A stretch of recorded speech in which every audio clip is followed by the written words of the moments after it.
তো আমার এই অনিচ্ছাকৃত ভুলের জন্য আমি অবশ্যই জাতীয় পার্টির মাননীয় চেয়ারম্যানের কাছ থেকে নিঃশর্ত ক্ষমা চেয়েছে যে জাতীয় পার্টিতে যদি আমাকে আবারও আমার খানিকটা দায়িত্ব দেওয়া হয়। প্রাথমিক সদস্যপদ থেকে যখন উনি বহিষ্কার করেছিলেন তখন আমি একটু কষ্ট পেয়ে আমি একটু প্রেস কনফারেন্স করেছিলাম এবং আমি দুঃখ করে অনেক কথা বলেছিলাম।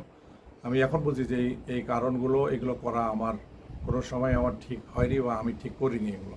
আমি যে জাতীয় পার্টি বাদে অন্য কোনো দলের সঙ্গে আমি তারপরে আর কোনো সময় কোনোভাবেই কোনো দলের সঙ্গে সম্পৃক্ত ছিলাম না। জাতীয় পার্টির আমার যারা অনুসরণ করতো আমাকে তারাও এখন পর্যন্ত জাতীয় পার্টিতে রয়ে গেছেন। তো আমার এই অনিচ্ছাকৃত ভুলের জন্য আমি অবশ্যই জাতীয় পার্টির মাননীয় চেয়ারম্যানের কাছ থেকে নিঃশর্ত ক্ষমা চেয়েছি এবং তিনি আমাকে ক্ষমা করে দিয়েছেন। আমি এতেই খুশি। আমি শুধু আশা করছিলাম ওনার কাছে যে জাতীয় পার্টিতে যদি আমাকে আবারও আমার খানিকটা দায়িত্ব দেওয়া হয়, অন্তত জীবনের শেষ সময়টায় যেন আমি জাতীয় পার্টির সঙ্গে আমাকে সম্পৃক্ত করতে পারি।